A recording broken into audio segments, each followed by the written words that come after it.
Hi class, this is the second video of the lecture on chapter 2. In our first video we went through those kind of hallmarks of very early infancy development, and now we're going to move on to the communication development milestones for infancy and toddlerhood. I want to tell you just so you know, there's a little bit of noise in the background. I have fans running. I'm recording from my home, which has no air conditioning, and it is 95 degrees outside today. So thankfully it's a little bit cloudy, but it's pretty warm in here. So major communicative milestones of infancy and toddlerhood. In infancy, we are talking mostly about vocalization, not verbalization. And the difference between those two things, vocalization is just using voice. Verbalization is putting words over that voice. So again, in infancy, this is vocalization. From about 0 to 2 months, and again, remember I told you last time, these age ranges are guidelines. They're not set in stone. But from 0 to 2 months, infant is in what we call the phonation or reflexive stage. The sounds that they're making are reflexive. They're just reflex, if you will. They're sounds of distress, or they're just vegetative sounds. They don't really have any communicative intent, although they do generally get some form of caregiver response, and that's a good thing. Remember, the cycle of vocalization and positive response sets up communication. Caregivers will often and should often respond as if the infant's vocalizations are intentional. From about 1 to 4 months, infants produce soothing sounds. These are beginning to control their phonation. They're doing some things with intention, although it's not necessarily communicative intention. They're just enjoying hearing themselves. They will make consonant-like sounds, but mostly they are vowel-like cooing kind of sounds. They may begin to blow raspberries, and I will show you what that means because I've had students in class before who don't know. It's when they use their lips and or their tongue to or make raspberry sounds. The consonants that they will probably most often use during this time are the because the lips are together and they're just hearing their voice, or the k, g, the G and K we think of with the graphemes that correspond. And that's because they're usually laying down. They're on their back and the tongue is pulled farther back for those sounds. From about 3 months to 8 months, infants are expanding that sound repertoire. They are now intentionally varying the pitch and the loudness of their sounds. They can make other non-speech sounds with some intention. They're doing it on purpose. They're going to use more vowel sounds, and they're going to begin babbling like vocalizations. From 5 months to up to 10 months, infants learn to vary that babbling. So first, they're going to reduplicate syllables. So consonant, vowel, always the same consonant, vowel. So you may hear ba, ba, ba, ba, ba, ma, ma, ma, ma, ma, which is not mama, by the way. They're going to reduplicate the same syllable over and over again. By about 9 months, for most typically developing infants, that babbling becomes now variegated. They're going to mix consonants and vowels within the same babbling utterance. Jargon will also emerge toward the end of this time, so around 9 months.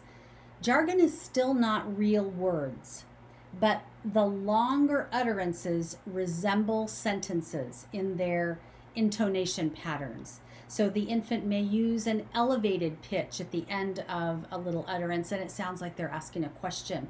Or they may raise the pitch and loudness of something, and it sounds like an exclamation.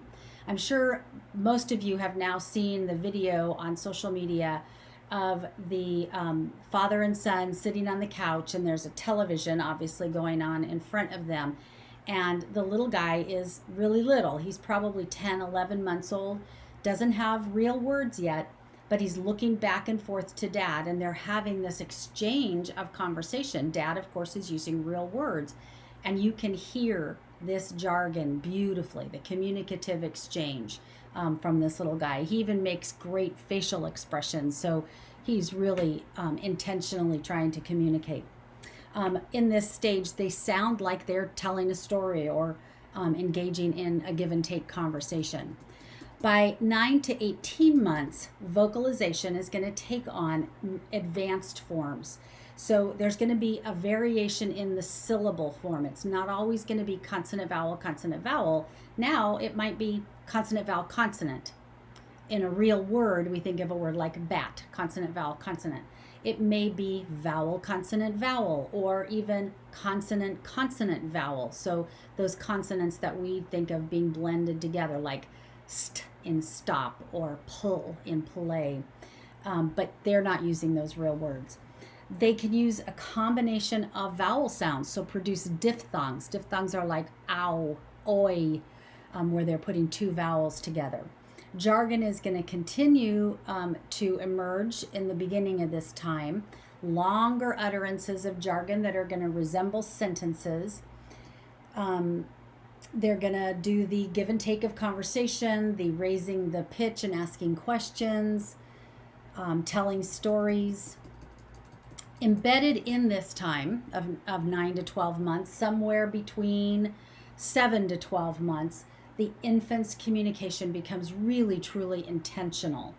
Prior to that time, there may have been limited episodes of communicative intent, but by the latter half of the first year, intentionality is the hallmark. This little person is now using their voice very intentionally to engage with their caregiver or another person.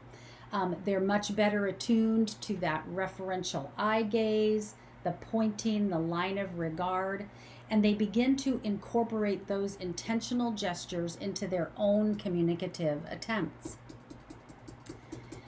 At the end of the first year, infants' communicative attempts begin to transition to symbolic representations or words. They've already learned a few words, and they've been holding them in their mental dictionaries. These are, of course, symbols, the sounds of a word, the meaning of the word, it's part of speech. Starting at around 12 months, the infant will begin to express those words as single word utterances. At this same time, infants will begin to use more dependably that referential gesturing. This is beyond pointing or waving, and they're truly representative of some specific thing. The first words and referential gestures are almost always used to request or to reject or to comment, not as much the commenting. Most first words refer to very salient people or objects in their environment. For a word to be considered a true word, it must meet 3 requirements. 1, it has to be uttered with clear intention and purpose. So it's not just the random dada, and everybody says, oh, look, he said daddy. No, it has to be referring to daddy and trying to get someone's attention. It has to have intention and purpose. 2, it must have recognizable pronunciation. It doesn't have to be perfect, but you have to recognize it. It's somewhat consistent. So as an example, my oldest son was a pacifier user. And when he would say pacifier, he couldn't say that word, but he said buyer. It has the same kind of vowels, bilabial plosive sound, the b instead of the p. We knew what he meant, and he was very intentional about it. He must also use the word consistently and in contexts beyond the original. So it can't be a one-off. Oh, look, he said this word, and then you don't hear it again for weeks. If that was the case, he really wasn't uttering a true word. So some milestones now in toddlerhood. We've hit age 1 year or 12 months, and now we're going to move through ages 1 through 3. Beginning in this toddler phase, we begin to see really quantifiable and qualifiable development in those 3 language domains of form, content, and use. And so we're going to go through them each separately. So just to remind you, we're going to start with form. Form is the structure of language. So it's the syntax or spoken grammar of language, the word order, the use of morphology, so those word endings that have meaning on their own, like the ing ending, the s, possessive s ending, and then also the form of phonology, so what sounds can be combined and how we combine them to make words. So in the area of form, at around 12 to 18 months, children will have about 50 words in their expressive lexicon. Lexicon, remember, is a sort of synonym for the word dictionary, and expressive means words that they're actually using with some regularity. 12 to 18 months. If a 12-month-old doesn't have 50 words, we're not going to panic. If an 18-month doesn't quite have 50 words, we're not going to panic, but we're going to keep looking. We're going to keep watch. From approximately 18 to 24 months, they're going to begin to add the beginnings of syntax by adding some of those grammatical morphemes, like the plural ending or the possessive s, maybe the ed ending, like walked, as well as some of the present progressive ing endings. They're also going to begin to combine two words around 18 to 24 months, and when they do that, they exponentially increase how functional their language is. There you're going to see an increased variety of communicative functions. When two words are combined, the child is beginning to use the rules of word order. Their utterances are shortened versions of adult speech, but they often leave out the little small function words like is and are, the. Those words just get left out. Roger Brown, in 1973, documented the order of acquisition of 14 grammatical morphemes. And he did this from age 19 to 50 months of age. So it's in your book on page 55, table 2.1. These morphemes develop at roughly the same age and in the same order for all English-speaking children.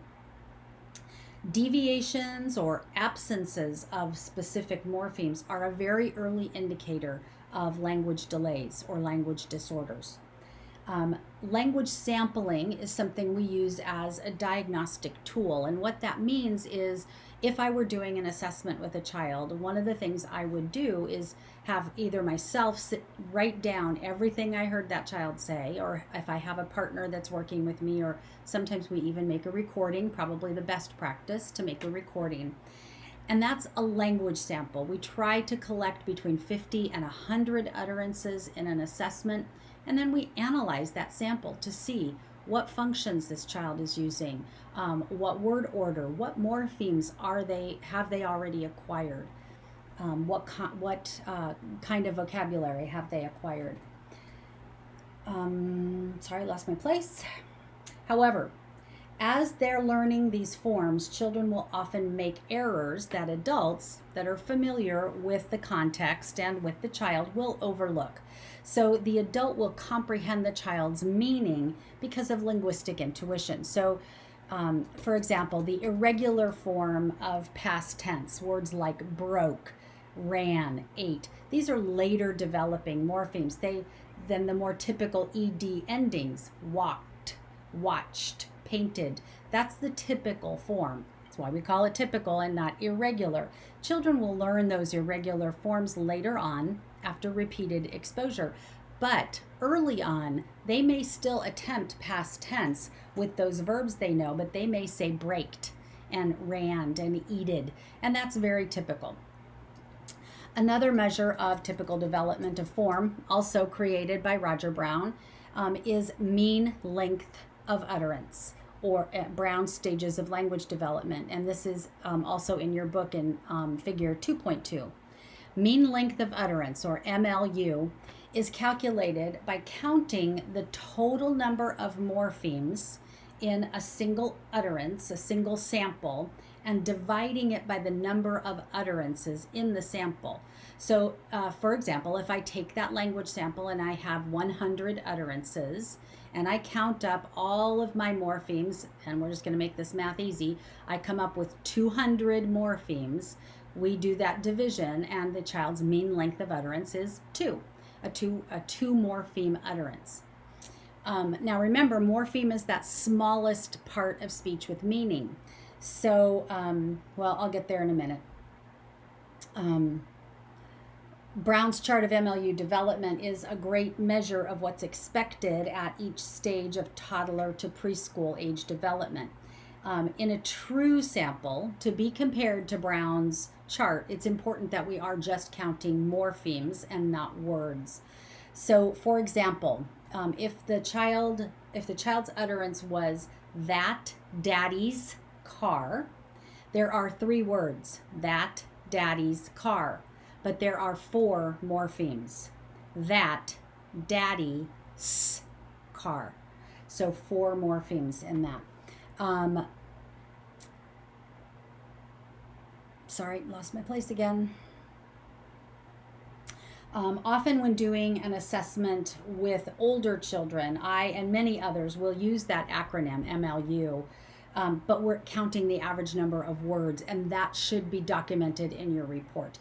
In order to use Brown's stages and actually take that as a measurement, you have to be counting morphemes. I would then go on, if I were doing a language sample, to describe the sentence types the child's using. So are they using present progressive sentences? Are they making comments? Are they using exclamations? Are they asking questions?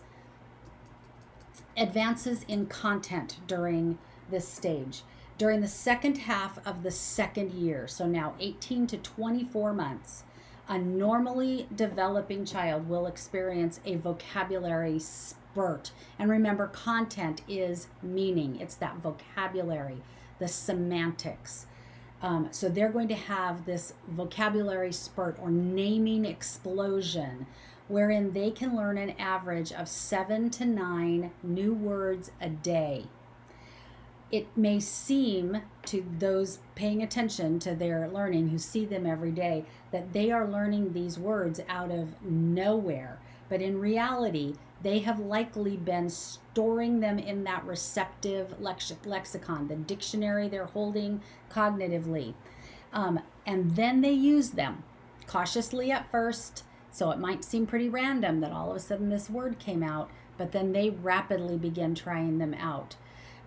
This should scare you if you are the parent caregiver of a toddler, because they really only need one exposure to a word to hold on to it and then to begin to attach meaning to it. I think you probably see where I'm going with that.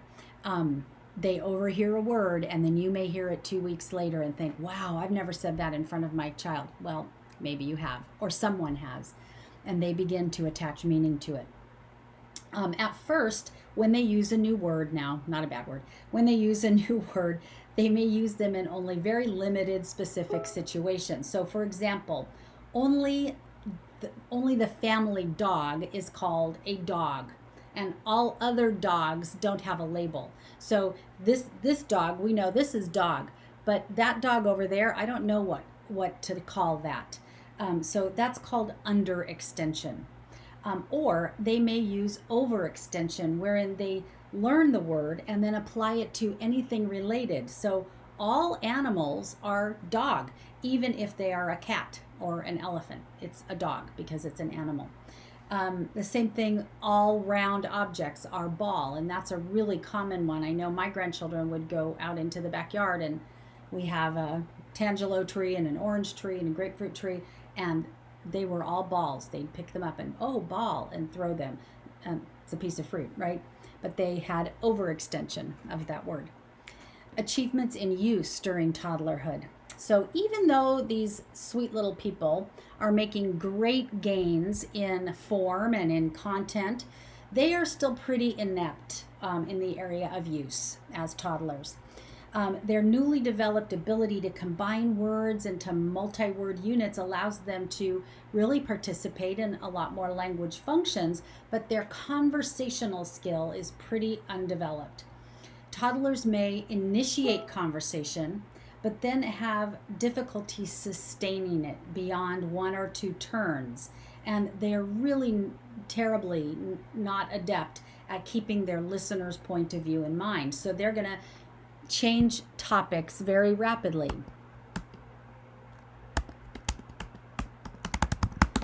Sorry about that. My computer shut down for a minute and I couldn't see what I was doing. They may introduce you to topics without providing any background information because they assume that you, as a listener, share their thoughts. They really don't understand that you don't have their point of view. Achievements in the area of speech. During toddlerhood, children are developing that phonological repertoire. By age 2 years, so 2 years, a normally developing child can correctly produce about 70% of the sounds that they use, meaning the sounds within the, we're talking about American English at this point, the sounds within the American English repertoire, they, by age 2 years, they can correctly produce about 70% of them. They do use those sounds to form words, but they're going to misproduce some of them. Children will use some representation for every sound in the English phonetic system, but only about 70% of them will be consistently correct at age 2. So phonemes after age 2 tend to develop in a fairly consistent pattern. Now, these again are guidelines. Some kids by age 2, 2.5 are very articulate and can produce almost all sounds correctly.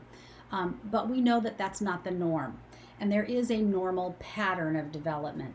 So if you look in your book on page 61, you will see Sanders' norm-referenced chart of phonological development. Now, norm-referenced means that the child's performance on an assessment is compared to a test group of children who were that exact same age. So we don't take a 3-year, 6-month-old child and compare their production to a 10-year-old and expect it to be the same. That's not cool, right?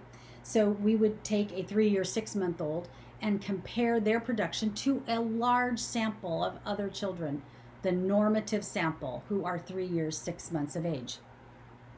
If you look at the chart in the book for the sound S, remember a phoneme is printed between 2 slash lines. So find what looks to you like the grapheme S between 2 slash lines. I should go this way for you. And that is the sound S.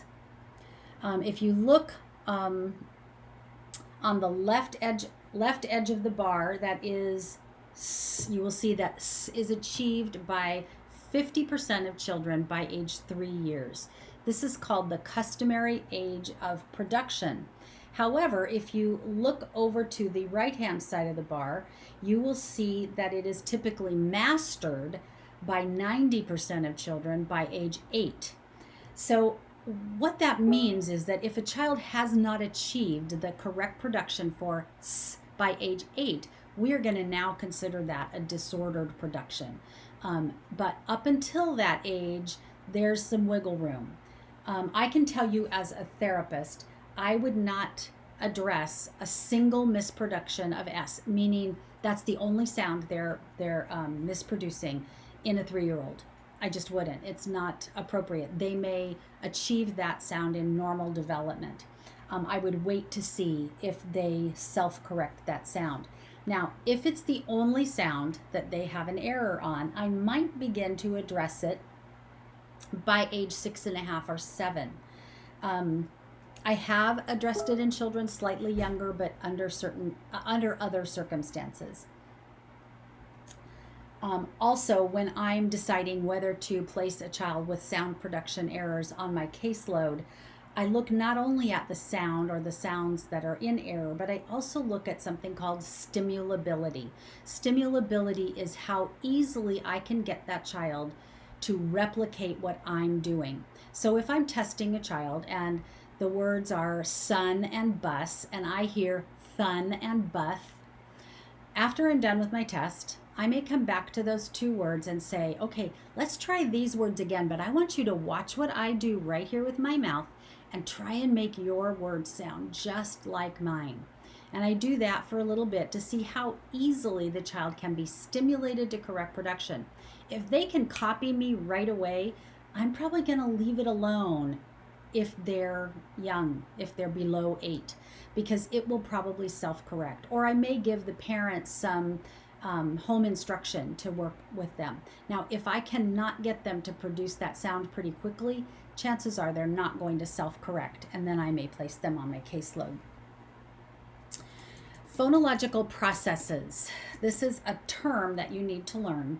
And the first thing you need to know about it is phonological processes are very normal, natural adjustments that children make to the production of specific sounds. Normal part of development. They are normal deviations that we see in children with average speech development, and they're only considered outside the range of normal if they persist past the age that we should begin to see accurate production. So again, a 3-year-old who says thun instead of sun, that we could call that the phonological process of fronting, and it's a totally normal deviation. If they are 8 and they are still saying thun, we need to deal with that. So for example, one of the processes they talk about in the list in your book, and again, I'm looking for where this is. Oh, I already told you where it was, is the process called consonant harmony. And this is where one consonant in a word takes on the features of another consonant in the word. So an example, I'm sure you've heard all kids do, is instead of saying doggy, they say doddy. Most children use some or even all of these phonological processes or phonological deviations as they're mastering the sound system. But they should become less and less frequent between the ages of 2 and 3. I can tell you that in my district, at age 3, if children still have a considerable number of phonological processes, we would provide therapy. It would depend on the sound. If they're only doing that fronting on S, now we're going to wait.